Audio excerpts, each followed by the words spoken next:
Hello everyone, thanks for stopping by. This is Goose Auto Works, and this is what we're doing today.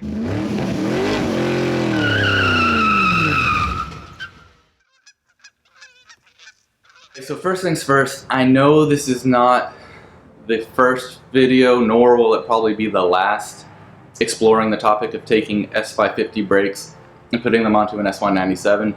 But for the videos out there that I personally have seen, there were a few things in there that made me want to make this video. So first being that they all use 4 piston calipers. I'm going to be using 6. They also all take place after the install. So I'll take you through the install, I'll show you what I've done, I'll kind of highlight any mistakes that I made, so you'll be there for that. The last thing, which is pretty important, is they also only address the front of the car. They don't ever do anything to the rear. And the reason why that's important is because you have to have what's called balanced braking. So I'll link a couple of articles in the description, but essentially the gist of it is this: if one side of your vehicle is biased, so it's stronger, it has a better bite, it does more braking power than the other, it's going to wear out faster. And not only do I mean consumables like your brake pads and your rotors and things like that, I mean it's going to fade faster. And it's going to then have to transfer that task to the other side, which at this point we've kind of established is probably underpowered. So now you're asking your weaker side of the vehicle to take on this whole brunt of the task of stopping the vehicle. And so essentially what you have is 2 sets of wheels that are trading this task back and forth, as opposed to having 4 sets of wheels that are all handling the task together and handling it evenly. And this isn't a cosmetic thing where if you mess it up or if you kind of do a half-assed job or whatever, like who cares, fine.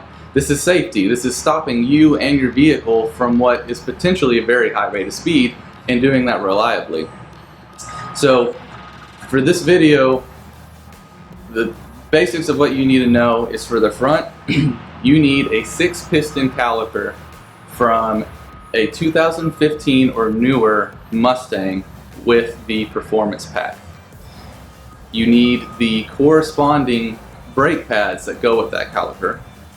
And then you will need a 2013 or 2014 GT500 15-inch front rotor. That's it. That's all you need for the front. Optionally, I would go ahead and say to upgrade your brake lines to some stainless steel lines. I've done that. 2 reasons. 1, it's a perfect time to go ahead and get that done. But then 2, you're going to eliminate some of that spongy, squishy feel of the rubber lines, which can flex and move under braking. Beyond that, with these bigger calipers, your master cylinder is a little bit undersized now, and so you have a longer pedal travel before you kind of feel that bite. So if you couple that with what might be a kind of spongy pedal feel, it's just not very confidence inspiring. So that's up to you. I would recommend doing it. You don't actually have to get these brakes to work on the front of the vehicle. Now I mentioned I'm doing something with the rear. What I'm doing there is I'm using the same calipers, I'm using the same pads that would come on this vehicle. They're new pads, but the same stock pads, but I am using the rear rotors from the 2013, 2014 GT500 with an adapter. What that adapter does is it's going to pull the caliper out from the center of the axle. And the reason why this works, or the reason why I say this is addressing the rear, is in that article it talks about braking torque. And what that equation amounts to is 2 mu FR, where mu is the coefficient of friction of the brake pad material, F is the clamping force of the calipers on that rotor, and then R is the radius of the rotor.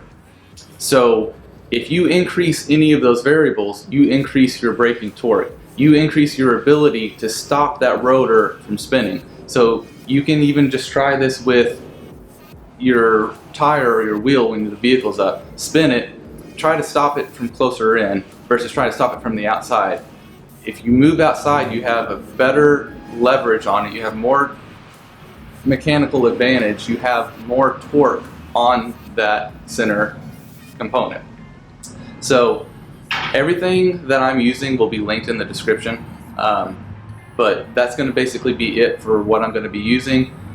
That's enough talking. Let's go ahead and we'll get into it. That's what I've been waiting for. Someone like you.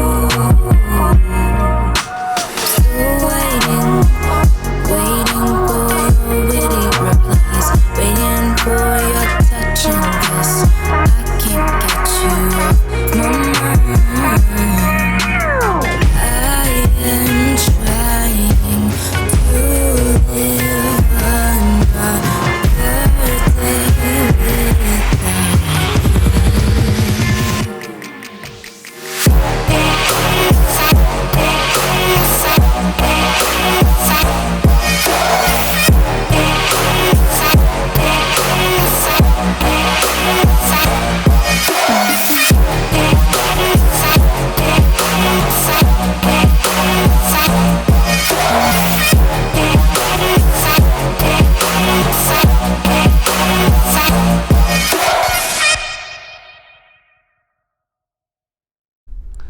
Okay everybody, so quick update. Everything is installed except for the brake pads for right now, but I wanted to take a second and show you some issues I was having with these brake lines.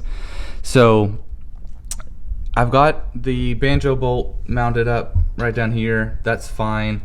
There's an anchor point here in the middle, that's fine. The problem was right up here. So if you look at the factory hose, it's got this big bracket that's attached to the hose itself. So it goes in right here, and obviously it keeps everything secure just by being there. With this, you know, it's just obviously different, and I have these spring clips here that should snap into the top of the new hose, but there's no bracket or anything like that for it to actually snap into to hold it still. There is for the back, but for the front there's not. And so what I did, and I'm not saying it's right, but I think it's going to work because this is solid and it's not going anywhere, is this little clip right here.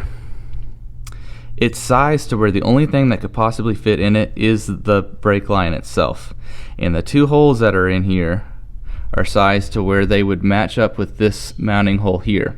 And there's a little hex socket on the screw, and that's how it attaches. And again, I'm not saying it's right, but it's not going anywhere. If anyone has done this install with this kit before, you know, and they did it different, let me know in the comments. But right now this is how I have it routed, and I think it's gonna be fine. But yeah, it was a little weird, so I want to show you guys that. Okay, so I just filmed how to load pads into this style caliper, but the memory on my camera was full, so it didn't actually capture. So I'm just going to kind of walk through everything.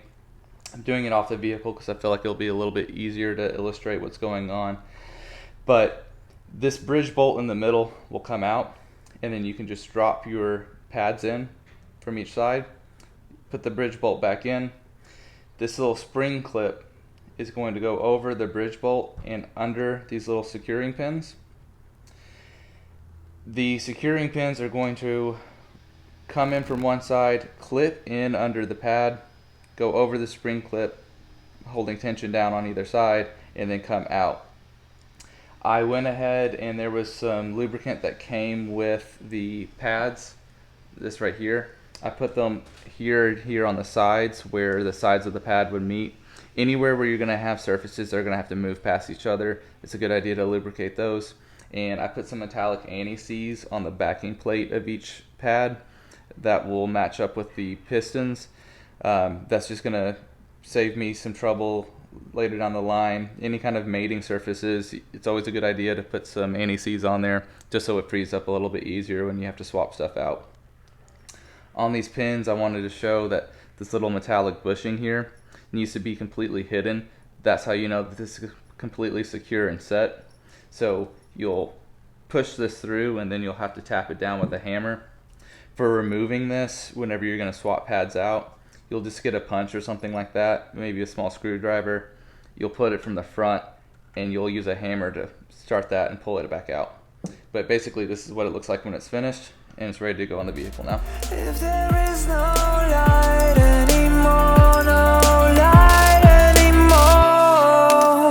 'cause we are born as living fights. We live to die, we live to die, and we surrounded by the night. We live to die, we are shadows in the neon light.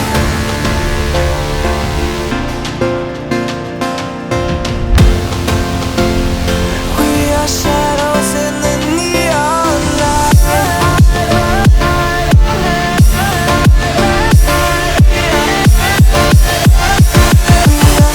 shadows in the neon. We are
Alright, so update with the back.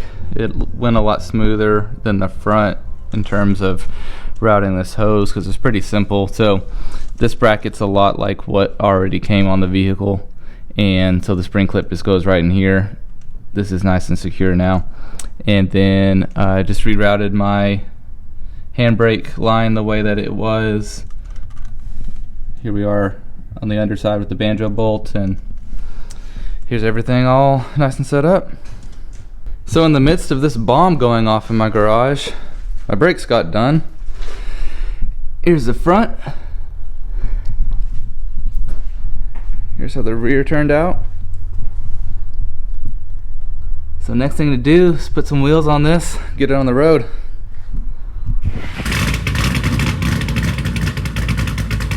hush.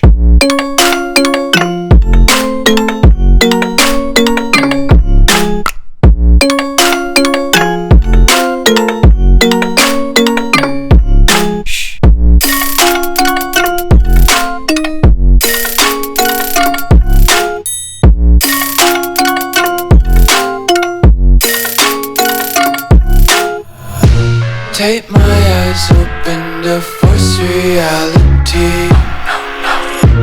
Why can't you just let me eat my weight in glee? I live inside my own world of make-believe. Okay guys, so that's gonna do it. I hope you enjoyed. I'll see you in the next one. It's crazy.